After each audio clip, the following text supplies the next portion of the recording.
for having me here today to present our paper titled Paying It Forward or Enjoying It Inward, the dual motivations in followers' interpersonal agency under servant leadership.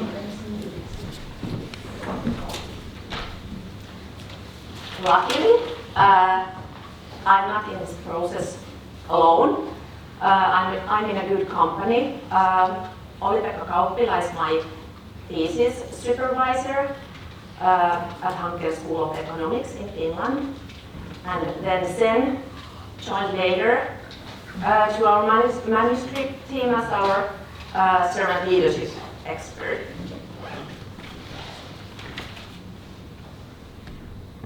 So let's dive into our topic. We believe that perhaps the most important factor that distinguishes servant leadership from other leadership approaches is its unique focus on serving the needs and interests of followers.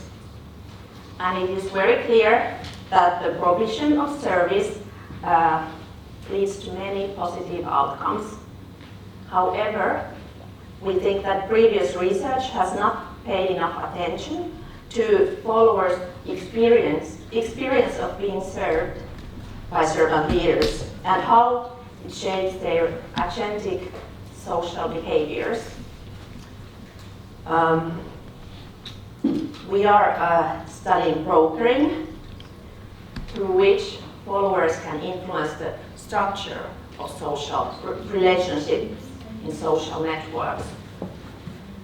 And social relationships are highly valuable resources, both for the individuals and for organizations. And we propose in our study that the experience of servant leadership is a motivational force that interacts with follower cognitions, which is perceived networking ability in our research, to influence both self-interested and other-focused brokering orientations. And we also suggest that followers' emotional state as a situational factor plays a role in these processes.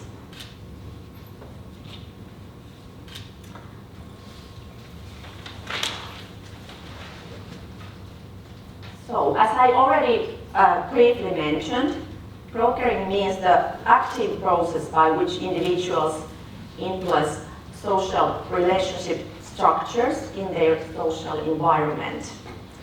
We are studying two brokering orientations, which are Tertius Jungens, or TI, and Tertius Gaudens, or TG brokering. These brokering orientations are typical behavioral patterns, although people can pursue different types of orientations even simultaneously. Both of these orientations are goal-related behavioral orientations.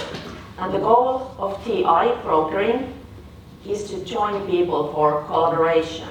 So it's highly other-oriented orientation. Whereas TG brokering aims at leveraging social positions to one's own advantage. So it's driven by self-interest. And why does brokering matter for servant leaders? Well, they strive to advance collaboration and thus better organizational performance. And they empower and inspire followers to mobilize skills and personal resources in the pursuit of interpersonal activities. However, they also deeply care about their followers' success, for example, in terms of their careers, which should not be sacrificed for the sake of the organization. And brokering plays a crucial role in these processes. We have two main theories that guide our argumentation: goal framing theory and social cognitive theory. We are using three ideas from goal framing theory. First, the theory emphasizes the interconnectedness of cognitive and motivational processes in goal-related pursuits. Second, it distinguishes between collective and individual goal orientations, we frames and I frames. Third, it suggests that we frames as relative to I frames are highly precarious and situational cues can affect which of the orientations is more dominating. We are also relying on two principles of social cognitive theory. First, the theory highlights the agency of individuals, meaning that most of the time individuals' behaviors are intentional and regulated by individuals themselves. And second, it suggests that the most important cognition related to individuals' agency in goal pursuits is individuals' perceived task relevant ability. So against this background, I can present you our study model in which we frame experienced servant leadership as the motivational underpinning, and perceived networking ability is our cognitive underpinning. Networking ability refers to individuals' self-assessed skill and ambition in identifying relevant contacts and shaping social network structures. So we are interested in this interaction between experienced servant leadership and perceived networking ability. The final driving force in our model is followers' perceived emotional state, which serves as our situational factors in line with goal framing theory.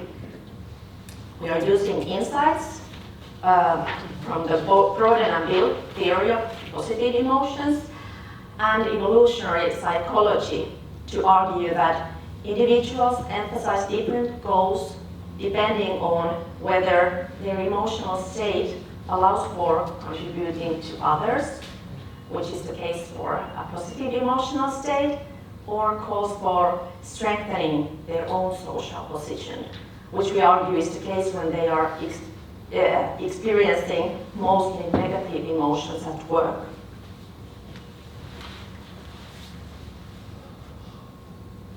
So to summarize our study hypothesis, our hypothesis 1 and 2 state that perceptions of high levels of servant leadership and networking ability interactively strengthen followers' TI brokering, and they also strengthen followers' TG brokering. That is, we expect that the followers both pay the service forward and also enjoy it inward in their social environments. Then we add emotional state as our moderating variable and propose that the interactive effects of perceived networking ability, perceived servant leadership and networking ability on followers' TI brokering are strengthened when followers' emotional state is more positive. And by contrast, we propose that this interactive effect of perceived servant leadership and networking ability on followers' TG brokering are strengthened when followers' emotional state is more negative. We tested we collected lots of data to test our hypothesis. We collected survey data from 365 employees under the supervision of 128 managers across 20 organizations based in Finland. We collected our data on 2 waves, and the temporal separation between the surveys was about 5 months. And we used well-established scales whenever possible. For example, the 7-item scale of Leiden and colleagues. Then the results of our analysis using multi-level modeling. Although we used multi-level modeling, or all our variables were at the individual level. So luckily, most of our study hypotheses were supported. The only one that did not receive support was hypothesis 3, which proposed that the interactive effects of perceived servant leadership and networking ability on TI brokering would be strengthened when followers' emotional state is positive. I will show you the simple slopes because I think they are much more informative. So first, the two-way interaction effects on TI brokering, which was our hypothesis 1. And as you can see, perceived networking ability alone is a strong predictor of collaborative TI brokering, which experienced servant leadership further reinforces. Then the other figure illustrates the three-way interaction effects on TG brokering, which was our hypothesis 4. And consistent with our evolutionary psychology perspective, followers with a negative emotional state generally engage more in TG brokering. And consistent with our prediction, a combination of high networking ability and high servant leadership perceptions encourages followers with a negative emotional state to focus more on improving their own social position through competitive TG brokering. Then finally, to our contributions. We believe that we are making two important contributions to current servant leadership literature. First, we aim to provide a novel follower-centric perspective on how the experience of receiving servant leadership influences the way followers deploy their cognitive resources to pursue goals through social relationships. And second, our research extends to current understanding of the effects of servant leadership on followers by highlighting its dual impact as observed in followers' self-serving and other-serving orientations related to their brokering. As a practical implication, our results suggest that managers embracing this servant leadership approach should be aware that some followers, at least in some situations, may be more inclined to take advantage of the support and resources provided by the leader and organization without any intention of paying it forward. We also identified some limitations. For example, we did not measure other leadership approaches, which would have been valuable in demonstrating the uniqueness of our model. I know the time is running up, so lastly I will show my questions to you for the brainstorming session. These are based on the reviewer comments, and I would really appreciate your help with these, and also other comments and suggestions are most welcome. Thank you for your attention, and thank you for having me here, and thank you for the psychological and financial support that I have received. And big thanks to the conference organizing committee for their tremendous amount of TI work when gathering us here to collaborate. So, thank you all.